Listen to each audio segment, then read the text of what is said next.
back after our own little spring break. Heath Schroyer, I'm Jim Gazzolo. This is Polk Nation. How was your trip? I went to Houston. I didn't go. It wasn't the biggest trip in the world. I was just out of town for a couple days, Coach. Just out of town for a couple days. I'm not you. I don't fly around the world. I don't go to all these places. I don't get invited like you to places. All right. So I have a question for you about the summer. Okay. There's predictions that there's going to be big movement in FBS, FCS. We've seen that the ASUN WAC isn't going to be a conference for the most part. Is this the summer? I don't know. I do. Are you anticipating big movement? Yeah, I could see it. I think a lot of, obviously it's going to come down and start with what does the Pac-10 or Pac-12 do? Does San Diego State and Boise leave the Mountain West? Does Fresno leave? What does the Mountain West do from there? And then, like we've seen before and we've talked about many times off the air, it only takes one or two schools to leave, and then it just trickle-down effect, and it's a mad rush. Well, if you look at it on paper and you look at it in directions, you could see the Mountain West needs to pick up people. New Mexico would be one. El Paso would be one. Some of those Texas schools may go that way, and that opens up Conference USA. That's true. No, for sure. I mean, well, the Pac-12 cannot live, and Oregon and Phil Knight are not going to settle for being on just the CW network. Oh, there's no way. And not Oregon. And they're not going to settle. The Pac-10 is not going to have, or Pac-12 is not going to not have a Southern California team. I mean, UCLA and USC are gone. San Diego State is a done deal to the Pac-12. It's just timing of when that's going to happen. I would anticipate, to your point, it to be this summer because if you're the Pac-12, you can't get a hotter time to take San Diego State when they just played for the national championship of basketball. No, and you can't really go 2 or 3 years sitting in the wings waiting I don't think you've got to show the other teams in the league you're willing to do something to save them. That's exactly very similar to what you guys did with the conference here. All right, so what does that leave for the Southland? Well, I don't know. I mean, look, it's you guys still want to add? I think we have to add. The last conversation and the last meeting we had, when all the ADs were here for the conference tournament, we talked about additional schools and schools that we've had interactions with. And I'm a big proponent. I think we should add. I think we should get to 12. With 10 football. 100%. Exactly right. Because I'm telling you, football scheduling right now is an absolute nightmare. I was going to ask you that. It's only going to get worse. And, when we lost all the Texas schools, we lost an extra game or two. So, we're still, scrambling right now to fill 24 in the schedule. It's a bear. And Polk Nation needs to understand that football scheduling normally are done 4 or 5 years in advance. So, trying to find a game in 24 and 25, we're in very uncharted waters, and Gary and Kelsey and myself are working on it daily, and it's really, really challenging. And you also got to worry about, do the big schools say we're not going to play anymore and leave you in another game? 100%. I think we have to be prepared for that, and I'm trying to get those contracts done as well. I mean, football scheduling alone is a full-time job. And I've heard this from some people that maybe basketball isn't so easy to schedule now that you have Will Wade as a coach. Well, that's true. We had a couple contracts that were sent to us, and we signed and sent back, and then they said, no thanks, we're not going to play anymore. So, it's in 2 Power 5 schools that refuse to play us now. So it's basketball scheduling for the men's side is going to be very, very challenging. And that's mainly because they wanted the guaranteed win if they're going to give out the guaranteed dollars. Yeah, for sure. And I think they don't know what they're going to get. So, and I think that obviously, if you look at the kids that we've committed, our talent and our roster is definitely going to be upgraded, which it should have been. I mean, we have an unbelievable facility. We have an unbelievable town. And the thing I like about Coach Wade, and he's told me this many times since he's gotten here, he said, man, you really undersold this place. He said, you sold me. He said, but you really, really undersold this place. He said, I've been at Chattanooga, I've been at VCU. He said, our facilities and our basketball setup is like VCU. He said, this thing has a chance to be an absolute monster. And I've said that since we got back into this building, and I'm just glad that there's a coach now in place that has a chip on his shoulder, and him and his staff are recruiting with that chip. Like we need to be good. Yeah, and I'm really happy about that. He's interesting because he's not afraid to say, I like the portal.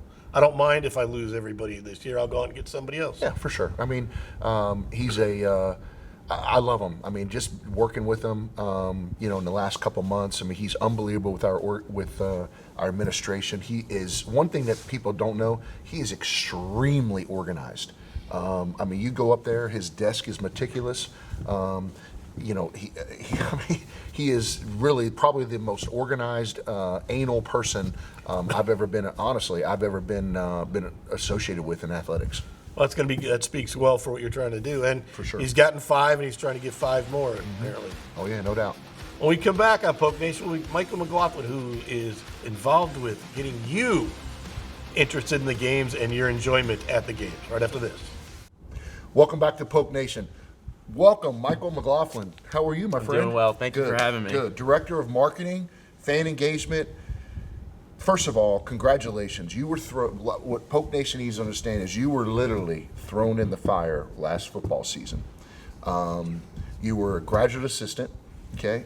Jennifer Green left, went to Rice with, I think it was like 3 games left in football, right? Yes, sir. Okay. And I remember bringing you in and saying, all right, big boy, you're up. And you actually just knocked it out of the park, and it's continued to do so. So we are so fortunate to have you. And welcome to Poke Nation. How's it been in Lake Charles so far? That's great. I love the people. The community's outstanding. I'm born and raised in Louisiana, so it wasn't too big of a change for me, but I absolutely love Southwest Louisiana, and the people are just great and have welcomed me very, very well. Awesome. Well, talk about, what you really explain what your role is here within this department. And it's a big, huge role. You and I spend a lot of time on the phone, a lot of time strategizing, but talk to Poke Nation and tell them exactly what your role is. Sure. So we cover all 14 sports here at McNeese, and my biggest role is kind of the ins and outs of the background of the fun and the fan engagement parts of, the sporting events. So what you're seeing on the field is, our product of our athletes, but the things that you see in addition to that, or the video board, the PA person, all the fun, fan engagement, games, and sponsorship activations happen during games. That all goes through me, and that's all in front of me throughout the game. We make scripts for all of the games, and I'm really the main point of contact for all of the spirit squads, band, music DJs, and extra additions to the sport in front of you. So Jim, I mean, you know this, but literally, there for football and all the sports, there's a script, right? Yeah. So this gets read at this time, this gets done this time. We're doing this, advertisement. All of that is Michael, and it is an unbelievably huge job. Yeah, it sounds like you didn't give him a lot of training either. But that's what I got out of the first 2 minutes here, is you just kind of threw him into it and said, go get him. Well, I will tell you that on Saturdays it was funny because, we would meet and I have a grease board, and I know he probably thought like I was crazy, but I would say, okay. And he would get up and literally write every week on, okay, at this time, 90 minutes before the game, this is what's happening. This song's being played at this time. This is what this, to the second. We score, we hit an extra point. It's a Maplewood Burger extra point. Like whatever that is, he has to have that on a script, and he is working with the PA announcer, the DJ, the cheerleader, the horse, right? And the sponsors. The sponsors, it is, and it's one thing that, and I'm really, really proud of him because he has a bright future. He's really, really smart. Michael has done a heck of a job, and the great thing about it is, we've really we're just developing this, and he is he's done a phenomenal job. Well, one of the things you said is you wanted to bring more fan engagement into this place. So it sounds like I have to question what Heath Schroyer does on a game day, but I know what you do now. But how much of that has changed just over the last year here, because there's more attention now than before. There's more fans coming, more fan engagement, but also there's more pressure on you guys because it's more about the entertainment dollar than just the games. Yes, definitely. The sporting industry is definitely shifting more towards the entertainment factor rather than just what's happening on the field. I think it's a great opportunity for us to really shine. Heath has done a great job with, bringing back the winning mentality of McNeese, and it's something to be excited about. And I think that's just an opportunity for us, flourish as an athletic department to really push more towards, we're McNeese. Let's come to the game. It's about fan experience. It's more than just a sporting event. We are pushing fans to have more of a game day experience. We want to make it memorable, and we want fans to come back and share that experience with their family and friends. So you're the guy I complain about when two cannons go off right in front of me. I can be one of them. I'm not a fan of the cannon. I like the horse. I like most of it. I don't need the cannons. It's tradition. I don't like the cannons. So moving forward, as more fans come in and as you guys draw attention to that, what are some of the things that you want to do, or at least I saw that this year is the first year I can remember when you're giving out T-shirts for strikeouts. Yes, sir. What do you want to see and do for more to get fans not just involved in the game, but actually active participants in the game? Well, I think we really should draw some incentives and, start coming up with traditions, kind of like, some strikeout shirts and things fans can look forward to and get used to, bring back the fan engagement of, again, not just a game. You're going to get something, tangible and in exchange for your attendance, as well as, seeing some quality sports. I will tell you this, Jim, I have an unbelievable staff, and Michael's a huge part of it.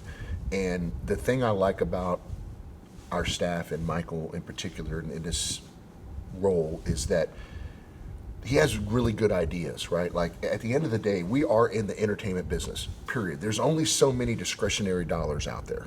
And are you going to go to a movie? Are you going to go to a wrestler? Are you going to come to a game? And you want that person to come to a game and say, man, that was a lot of fun. Now, obviously, winning cures a lot. But, that has been Michael's role, and he's just absolutely kicked it out, knocked it out of the park. We're going to ask about the future with Michael McLaughlin after this on Polk Nation. We're back with Michael McLaughlin talking about what the fan engagement is at McNeese, what he wants to do with it. Football-wise, you guys brought back the horse.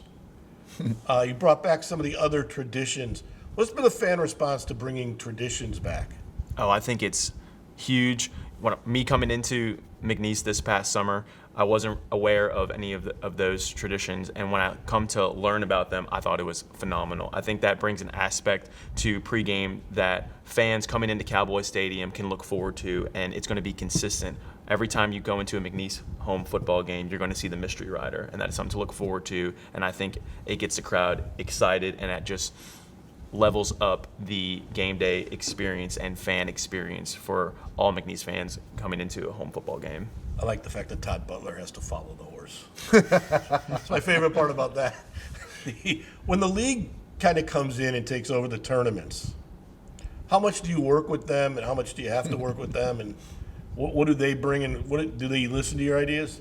It is a huge production when we are able to host the Southland Conference tournament. This past basketball season, we had the opportunity to host the Southland Conference tournament, and it was a wonderful experience for myself and my staff. But we definitely worked very closely with the Southland Conference hand in hand. We work very well together, and I think it's a great thing for the community of Lake Charles, and it gets different schools involved in our community, and our community can get involved with the conference. But it's definitely some hard work for sure. It's definitely a very large production, and it's a long week. But I think it went phenomenal this year, and I'm excited to have it back again next year. I gave you a hard time a little bit because I called you kind of Will Wade's shadow for a while. Everywhere he went for the first week, there you were. But what did you learn about the fans and their excitement for him? I think the fans are ready to support a winning program. I think it's unbelievable hire for our university and for our athletic department, and I think that will bring back the drive of, this is McNeese, we're ready to win, and I think Coach Wade is definitely the right man for us to bring us back to where we need to be, and I think the fans are ready to get behind that. I think Coach Wade is an easy person to get behind, and I think the fans are ready for that for sure. Well, let me ask you this, Michael. So you obviously, you talk. I mean, you've taken over, not even a year. In your space, what is your goal? Obviously, let's talk about football. But what is your immediate goal, and where do you think you see the marketing and fan engagement for our athletic department in the next 6 months, year, 2 years. With our programs on the rise and for our programs starting to, drive more fan engagement, I think my goal is to set the precedent of this is, in Southwest Louisiana, McNeese State University is the foundation of our community, and I think my goal is for fans to be reminded that we need the community and McNeese needs the community as well. And I want to bring back that, focus of this is what McNeese is the backbone of Southwest Louisiana. And, when you love us, we'll love you back. And we can bring back, winning football seasons, winning basketball seasons, winning baseball, winning softball, just something to get behind and, come to our games, buy season tickets, be a part of MAF, and, we will provide, the best entertainment and the best fun and fan experience you can get in Southwest Louisiana, the best of the best. Jim, I have a meeting every Thursday, and it's called Revenue Generation. So we bring in Michael, we bring in Logan, PJ, and so we talk about what tweets, how many interactions each tweet, each Facebook post, each Instagram reel, all those things, and we keep track of those. And what works, what is about engagement, and we chart those things. It is literally one of my favorite meetings, probably my favorite meeting of the week, because you get these young people in there, and the ideas and the creativity that they have is phenomenal. New ideas. How much do you look at other schools and say, we want to look at that and follow that?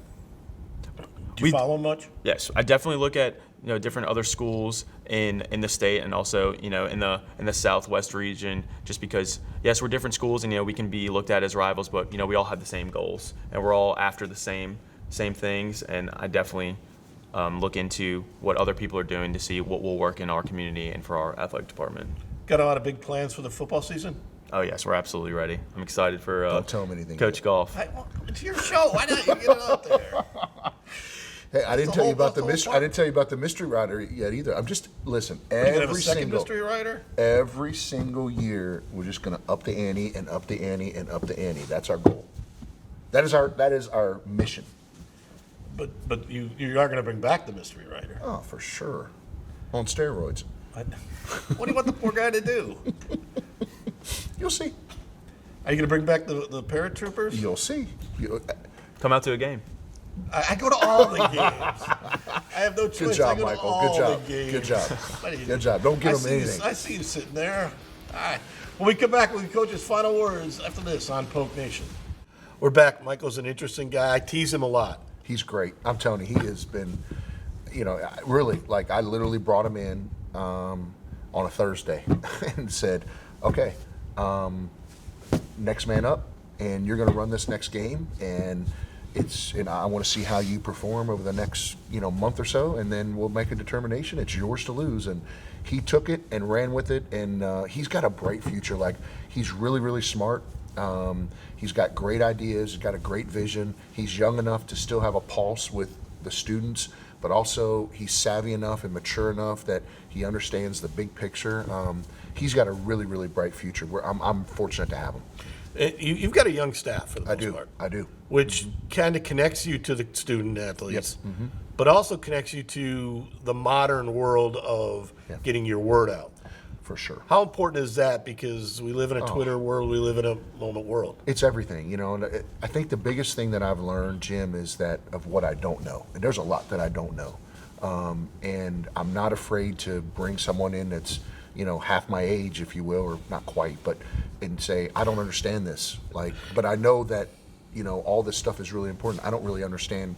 Help me with this, and we need to do this. This is my vision, and then work backwards. And they're phenomenal. I mean, they really are. I mean, him and PJ and Logan, Colby, Connor, they're really, really good. And what I've done is when I first took over, we had a senior staff and we had kids, and we had no middle management. Yeah. We had nobody, so promoting some of these guys to assistant ADs and giving them a decent salary, and then trying to hire and behind him helps us with some continuity. Because, like Michael, I mean, I hope Michael can stay here for 3 years. That's my goal. But after 3 years, he's going to have opportunities to go a lot of places. Well, the person under him needs to be ready, hopefully, to be able to move into that role. So it's just, trying to get our organization build a healthy. pipeline. Exactly. Build a pipeline. And we never had that. We just were always scrambling, and now I think we're starting to get some continuity because we're investing in the athletic department. All right, there's one deal that has been strange to me. Okay. And that is your TV deal with ESPN Plus. How many times you're on TV? I know it was done with the old commissioner. Yeah. But why can't you stream your own games when ESPN Plus isn't taking them?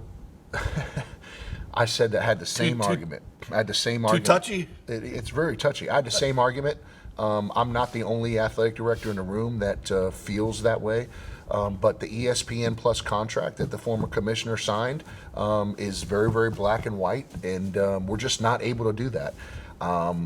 Chris really would like to renegotiate some of those things.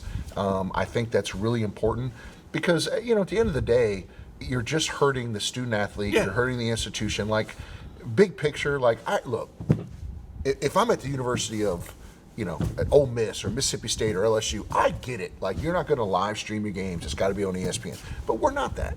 So if we meet our quota of ESPN games, Yes. and like the contract says, every football, every men's and women's basketball have to be on ESPN Plus. Okay. Well, then after we meet our quota and if we want to say, hey, you know what, we want to stream volleyball or baseball or softball just on our own website, we should have the ability to do that. And ESPN is just... Why would they care if you do volleyball? They're not doing it. Listen, we did it. I shouldn't say this on live TV, but I mean, we tried, and we got our hand really, really slapped. It's in the contract, it's in the bylaws, and we just can't do it. That needs to change. It does. I think it hurts you. It hurts your ability to recruit kids. For sure. It hurts a lot of things that would be a help. Exactly right. Next deal is radio. You don't have radio. Can you simulcast radio through ESPN? Yeah, we're actually Matt and I have talked about that. We've actually had that discussion within the last couple of weeks because I think that's it only makes sense to have that through ESPN. I mean, it's the same people, right? Yeah. So why not? That is something that we've talked about, and hopefully next year we can get that rectified.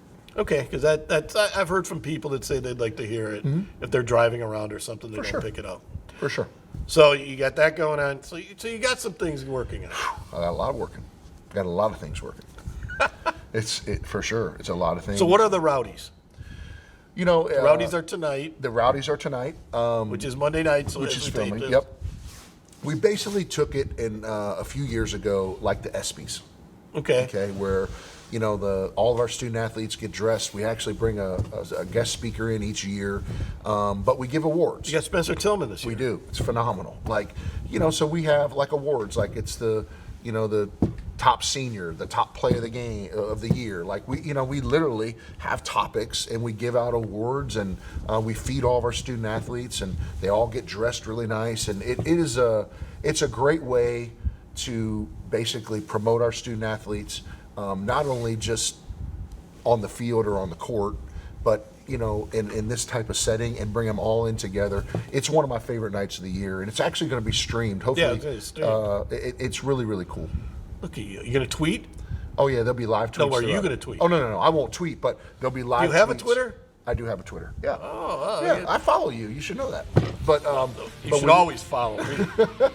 But no, seriously, it's and to hit back on Michael, if you don't have your football tickets, trust me, go get them because this year's going to be even bigger and better than before. We'll see you next week on Polk Nation.